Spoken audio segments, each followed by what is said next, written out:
So सुरुमा चाहिँ browser खोलौँ अनि यहाँ चाहिँ FEIMSDOFE.gov.np भनेर चाहिँ सर्च गरौँ। यो सर्च गरिसकेपछि यस्तो युजर फेस देखा पर्छ अनि सुरुको लिङ्कमा चाहिँ क्लिक गरौँ हैन।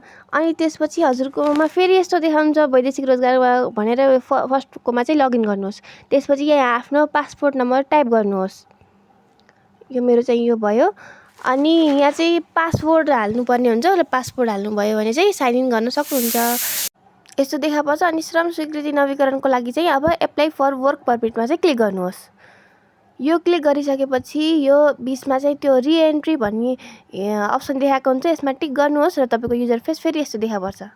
यसमा चाहिँ आफ्नो डेटाहरू चाहिँ भर्नुहोस्। अब कन्ट्री भन्छ, मेरो बाबाको चाहिँ यो हो। मैले बाबालाई सोधेर अथवा मेरो बाबाको डकुमेन्टमा चाहिँ यही छ, मैले डकुमेन्ट हेरेर नै गरेको छु। हजुरहरूले पनि डकुमेन्ट हेरेर नै गर्नुहोला। अब करेन्सी चुज गर्दैछु। PLN पोल्यान्डको चाहिँ हाम्रो PLN हुन्छ। अनि यहाँ चाहिँ आफ्नो कम्पनीको नेम लेख्नु हो, सर्च गर्नुहोस्। अनि स्किल चाहिँ के हो, स्किल पनि लेख्नुहोस्। यो स्किल चाहिँ हाम्रो त्यो पहिलाको त्यो श्रम स्वीकृति गरिसकेको छ भने त्यो पहिलाको एउटा ओल्ड लेबर एप्रुभलमा पनि हुन्छ के, त्यही हेरेर गर्न सक्नुहुन्छ। ल मेरो बाबाको चाहिँ यो रहेको छ।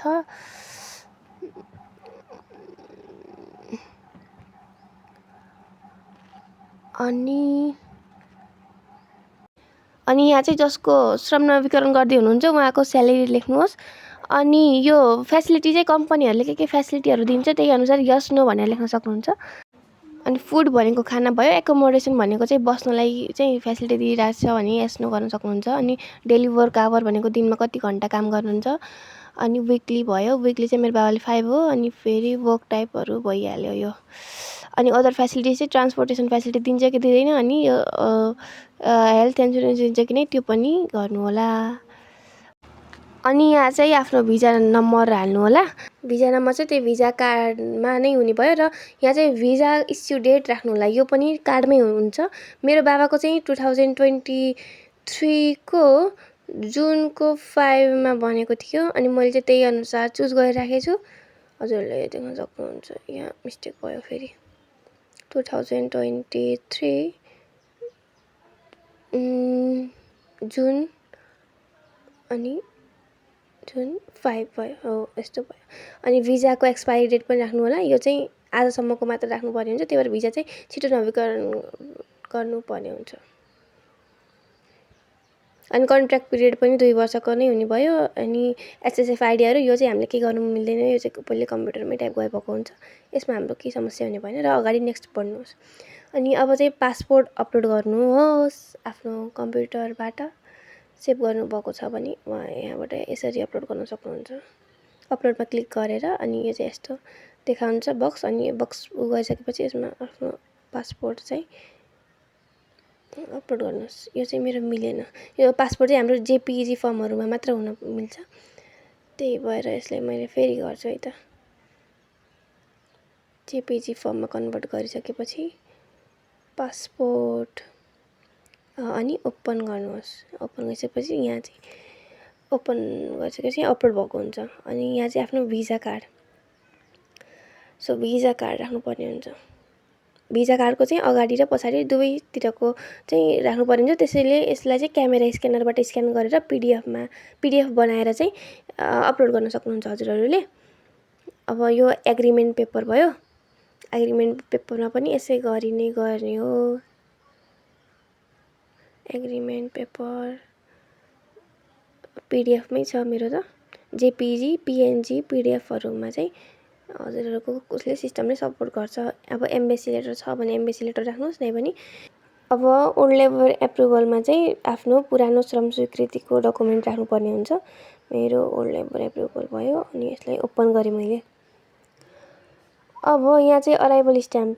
सो यहाँ चाहिँ केयरफुल हुनुपर्छ कि यदि हजुरहरू नेपालमा हुनुहुन्छ भने चाहिँ अराइभल स्ट्याम्प राख्न सक्नुहुन्छ। यदि तपाईँहरू चाहिँ बाहिर बसेर श्रम स्वीकृति गरेर राख्नु भएको छ भने चाहिँ कम्पनीको एउटा लेटर पनि चाहिन्छ कि यो मान्छे मेरो